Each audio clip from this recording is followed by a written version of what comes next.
1957 में जब पहली बार अटल बिहारी वाजपेयी चुनकर संसद में आए थे, तब प्रधानमंत्री थे पंडित जवाहरलाल नेहरू। और पंडित नेहरू अटल जी के भाषण से इतना प्रभावित हुए कि उन्हें भविष्य का प्रधानमंत्री बता दिया। आज अपने इस खास कार्यक्रम में हम आपको प्रधानमंत्री के तौर पर अटल बिहारी वाजपेयी के वक्तव्यों के कुछ अंश दिखाएंगे, जिनसे देश के प्रति उनके समर्पण का भाव साफ झलकता है।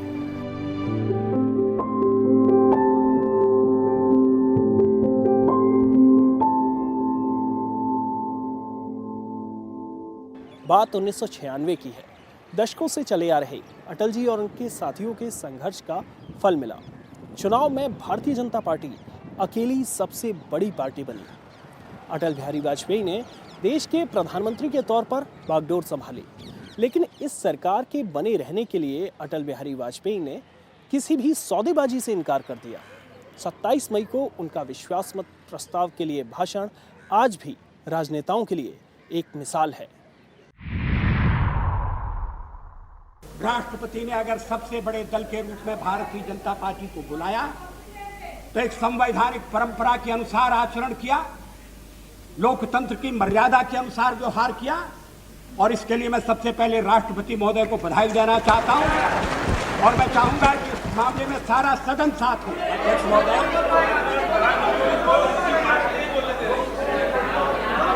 राष्ट्रपति महोदय ने मुझे 31 तारीख तक विश्वास मत प्राप्त करने का समय दिया है। 31 तारीख तक। आज ये 27 तारीख है। हम अगर चाहते तो 31 तारीख तक रुक सकते थे, 30 को ये प्रस्ताव ला सकते थे। ये जो हमें निर्देश दिया गया उसके अनुसार होता, लेकिन हम 27 को विश्वास मत लेकर आपके सामने खड़े हैं, क्योंकि लोकतंत्र में हमारी निष्ठा है। और ये इन प्रकार बहुमत बनाना ये हमारा ढंग नहीं है।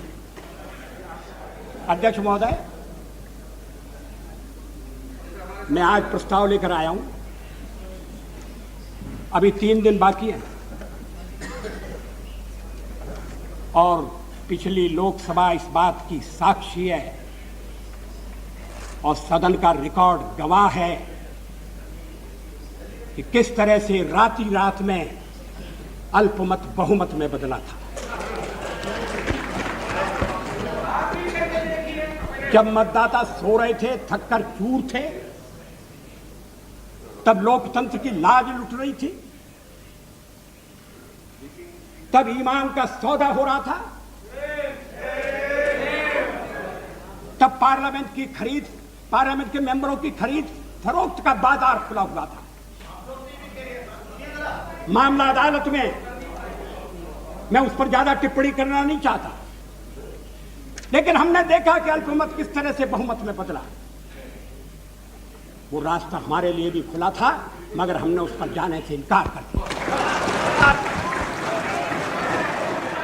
अनैतिक तरीके अपनाकर, भ्रष्टाचार का सहारा लेकर, ईमान का सौदा करके सरकार में आना या सरकार में बने रहना, ऐसा पाप हमारे हाथों से कभी नहीं होगा। हम आपको आश्वासन दे रहे हैं।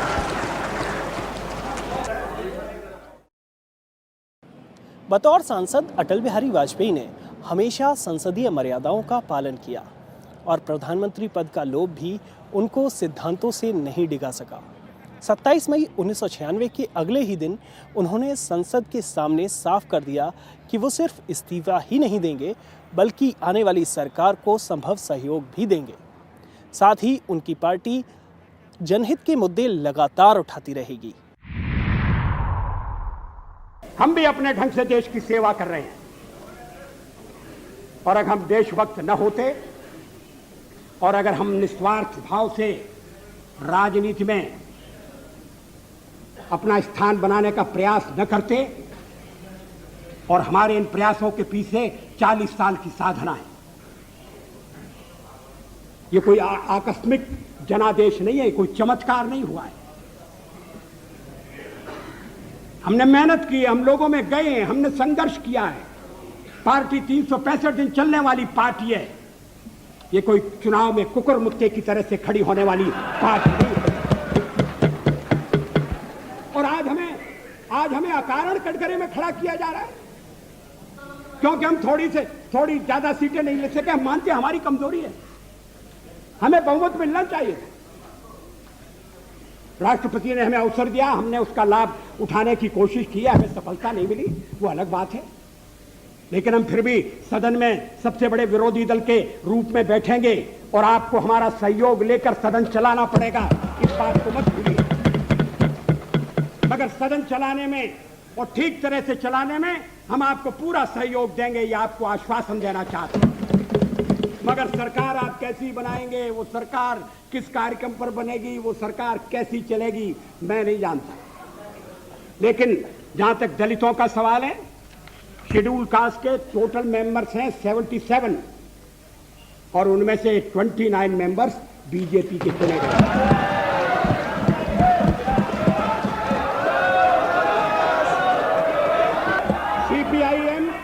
सीपीआईएम के 5 मेंबर हैं, सीपीआई 1 मेंबर है, कांग्रेस 15 मेंबर है, जनता दल 7 मेंबर है और सबसे ज्यादा हमारे मेंबर हैं।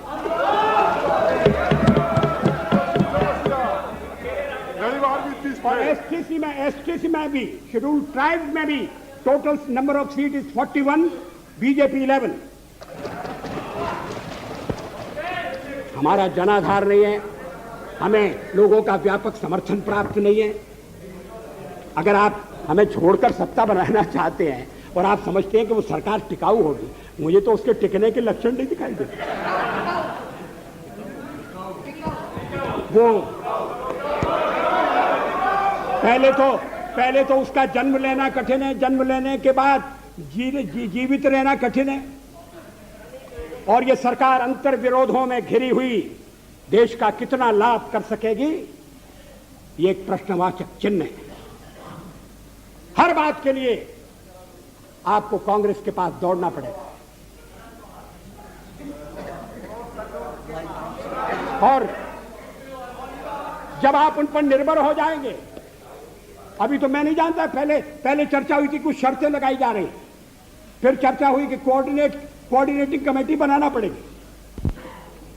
फ्लोर पर भी हम लोग कोऑर्डिनेशन करते हैं, उसके बिना तो सदन नहीं चलता। आप सारा देश चलाना चाहते हैं, बड़ी अच्छी बात है, हमारी शुभकामनाएं आपके साथ हैं। हम अपने देश की सेवा के कार्य में जुटे रहेंगे। हम संख्या बल के सामने सर झुकाते हैं और आपको विश्वास दिलाते हैं कि जो कार्य हमने अपने हाथ में लिया है, वो जब तक राष्ट्रीय उद्देश्य पूरा नहीं कर लेंगे, तब तक विश्राम से नहीं बैठेंगे, तब तक आराम से नहीं बैठेंगे। अध्यक्ष महोदय, मैं अपना त्यागपत्र राष्ट्रपति महोदय को देने जा रहा हूं।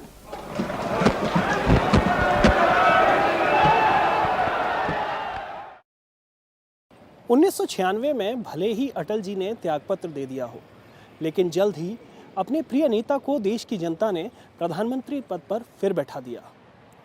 प्रधानमंत्री अटल बिहारी वाजपेयी ने भी देश का सपना साकार किया। उन्होंने पोखरण में परमाणु परीक्षण कर देश को एक नई दिशा दी। हालांकि विपक्ष की निंदा से विचलित होकर उन्होंने संसद में यादगार भाषण दिया था। हमारी नीति मित्रता की नीति है, इस भूखंड में शांति बनाए रखने की नीति है, विकास की नीति है। अपनी की रक्षा की तैयारी रखते हुए हम सभी देशों के साथ, और मुझे विश्वास है कि जो आज हमारे आलोचक हैं उनके भी दृष्टिकोण में परिवर्तन आएगा। हमने परीक्षण किया, देश में कोई युद्धोन्माद पैदा नहीं किया। देश में परीक्षण हुआ तो स्थिति सामान्य थी। मैं खुद गया था पोखरण, वहां रेडियो धर्मिता भी नहीं थी, कई घंटे थे हम वहां। ये खबर भी छप गई कि वहां नाक में से खून निकल रहा। किसकी नाक में से खून निकला, कितना खून निकला, ये बताने वाला कोई नहीं था, मगर ये खबर सुर्खियों में छपी और विदेशों में खास तौर से छापी गई।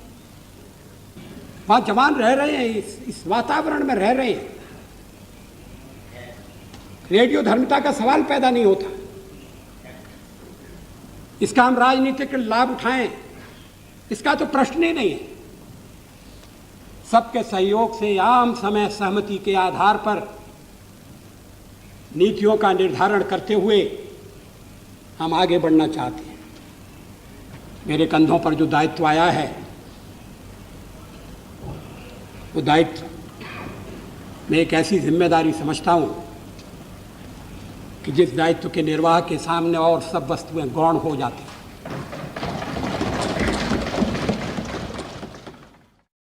अटल बिहारी वाजपेयी ने प्रधानमंत्री बनने के बाद साबित किया कि वो सिर्फ लोकप्रिय राजनेता नहीं बल्कि एक कुशल प्रशासक भी हैं।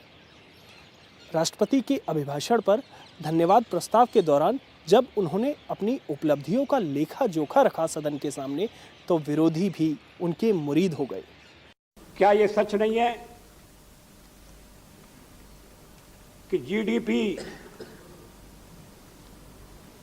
जो वार्षिक दर है, जीडीपी में वार्षिक दर है, जो विकास की वार्षिक दर है, वो पहले कम थी और अब ज्यादा हुई है।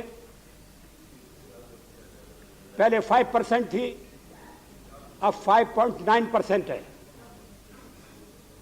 और ये और बढ़ेगी, हमारा अनुमान है 6.5% तक बढ़ेगी।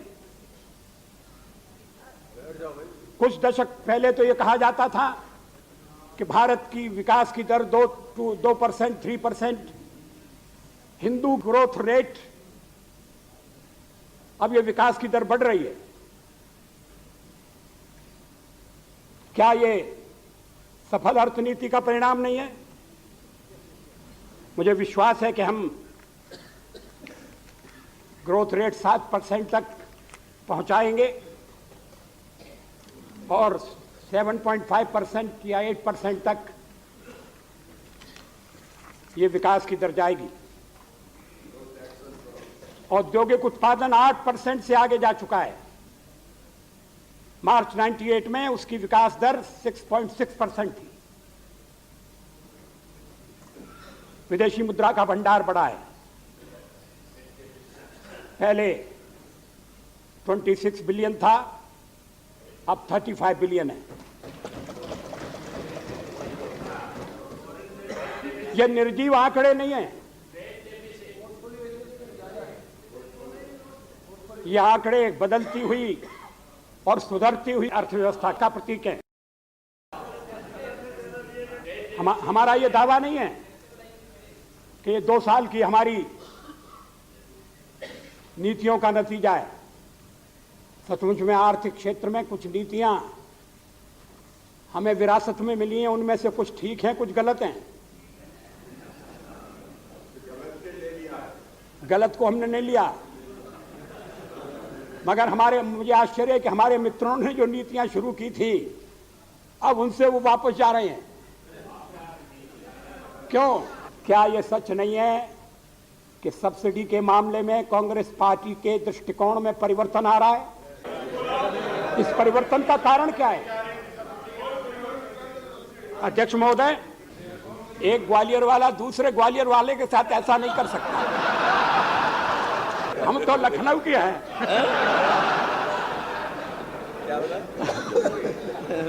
अध्यक्ष महोदय, ये सब्सिडी के सवाल पर देश को फिर से विचार करना होगा। सब राजनीतिक दलों को मिलकर सोचना होगा। गरीब की सब्सिडी बनी रहे, गरीब को जहां सहायता देना आवश्यक है उसका पूरा प्रबंध होना चाहिए। अन्न के लिए, पानी के लिए, आवास के लिए, गरीब के जीवन को सुधारने के लिए, उसके जीवन के स्तर को ऊंचा करने के लिए आर्थिक क्षेत्र में जो भी कदम आवश्यक हैं वो उठाए जाएं। लेकिन फर्टिलाइजर का आप मामला देखिए, किसान को उसका इतना लाभ नहीं मिल रहा जितना कारखाने वाले को मिल रहा है। एक तरफ अटल जी देश की समृद्धि के लिए योजनाएं बना रहे थे, वहीं दूसरी ओर कारगिल जैसा युद्ध जीतने के बावजूद भी देश आंतरिक सुरक्षा की चुनौती का सामना कर रहा था। दिसंबर 2001 में संसद भवन में हुए हमले ने देश को झकझोर दिया। प्रधानमंत्री अटल बिहारी वाजपेयी ने उस दौर में संसद भवन से ऐसा भाषण दिया जिसने पाकिस्तान और उससे सहानुभूति रखने वाले मुल्कों को कड़ा संदेश दिया। पाकिस्तान में इस तरह के तत्व सक्रिय हैं, पाकिस्तान की सरकार भी जानती है और हम भी जानते हैं। इसीलिए इस कांड के बाद हमने पाकिस्तान से कहा है जो आतंकवादी संगठन इस दुस्साहस के कार्य में शामिल हैं, जिन्होंने इसका संगठन किया, योजना बनाई, उनके खिलाफ कार्रवाई होनी चाहिए। हम उम्मीद करते हैं कि कार्रवाई होगी, लेकिन हम केवल कूटनीतिक तरीके के ऊपर भरोसा करके नहीं बैठे हैं। हम विश्व के जनमत को भी बना रहे हैं, जैसा सुझाव दिया गया, और इस सवाल पर जनमत हमारे साथ है। ये आत्मविश्वास हमें होना चाहिए, ये भरोसा हमें होना चाहिए। इस बीच में कई देशों की मैंने यात्रा की। भारत की ओर दुनिया एक भरोसे की नजर से देख रही है। भारत का लोकतंत्र एक वर्धमान लोकतंत्र है। भारत चुनौतियों का सामना कर सकता है, इसकी अनुभूति बढ़ रही है। लेकिन आतंकवाद का मुकाबला हमें अपने बल पर करना पड़ेगा, अपनी शक्ति से करना पड़ेगा। हमारी स्थिति के बारे में संसार के सभी देशों को परिचित किया गया है। वो स्वीकार करते हैं कि आपको आत्मरक्षा के लिए कदम उठाने की इजाजत है, कदम उठाने का अधिकार है। लेकिन फिर कहते हैं कि नहीं, जरा सोच समझ कर करिए। हम सारे कदम सोच समझ कर ही उठा रहे हैं। भविष्य में जो कदम उठाएंगे उन्हें पूरी तरह से सोच समझकर उनके हर पहलुओं पर विचार करके उठाएंगे। लेकिन हमें संयम का उपदेश देने वाले जरा हमारे पड़ोसी से भी बात करें। पड़ोसी से पूछें कि खेल कब तक चलेगा। उन्हें पड़ोसी की आवश्यकता है, तो पड़ोसी को भी उनकी आवश्यकताओं का, और जिनमें एक आवश्यकता यह है कि आतंकवाद को समाप्त करना होगा। इसके लिए एक अंतर्राष्ट्रीय गठबंधन हुआ है। दुनिया के अधिकांश राष्ट्र उसमें शामिल हैं। भारत में जो आतंकवाद हो रहा है, और अब किस प्रमाण की जरूरत है? संसद भवन पर लगे हुए गोलियों के दाग, संसद भवन के बाहर आतंकवादियों की पड़ी हुई लाशें, उनका पाकिस्तानी होने का सत्य, ये अपने में सबूत है, अपने में प्रमाण है। मिलकर जांच करने का सवाल ही पैदा नहीं होता। हमारे राष्ट्र की सुरक्षा और राष्ट्र की सर्वप्रभुता को चुनौती दी गई है।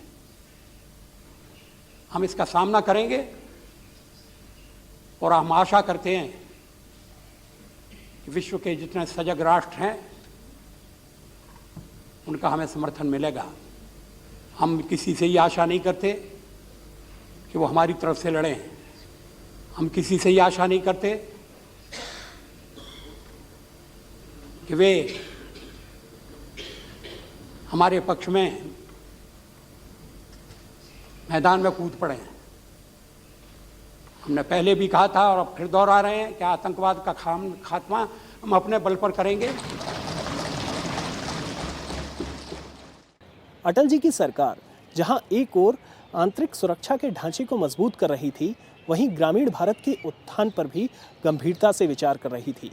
उनकी चलाई हुई प्रधानमंत्री ग्राम सड़क योजना ने आज देश के गांव की तस्वीर बदल दी है। लेकिन सूखा जैसी प्राकृतिक आपदा अक्सर किसानों की मेहनत बेकार कर देती थी। 2002 में देश में भयानक सूखा पड़ा था। अटल जी ने उस दौर में देश की नदियों को जोड़कर सिंचाई से लेकर बाढ़ तक की समस्या से निपटने के लिए सपना देखा। हालांकि 2004 में उनकी सरकार जाने के बाद ये सपना ठंडे बस्ते में चला गया, लेकिन एक बार फिर इस योजना पर सरकार की नज़र है। अब कभी कभी मैं सोचता हूं कि ये सूखे की भयावह स्थिति देश कब तक ढोता रहेगा। हर 2-3 साल बाद सूखा दरवाजे पर खड़ा है, दस्तक दे रहा है, अनाज नहीं है, चारा नहीं है, पीने का पानी नहीं है। इस परिस्थिति का कोई स्थायी समाधान होना चाहिए। स्वतंत्रता के बाद इस संबंध में विचार हुआ था, लेकिन उस पर जितना ध्यान दिया जाना चाहिए, हो सकता है साधनों की कमी का सवाल हो। सब नदियों को जोड़ने का एक प्रयास, जो नदियां जुड़ सकती हैं, जिनको एक दूसरे के साथ संबद्ध किया जा सकता है। अभी भी 40% जमीन में सिंचाई होती है,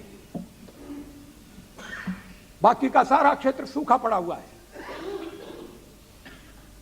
जल जीवन है, जल की बचत की जितनी योजनाएं अब लागू की जा रही हैं, उनका अगर पहले से विचार होता तो शायद परिस्थिति भिन्न होती।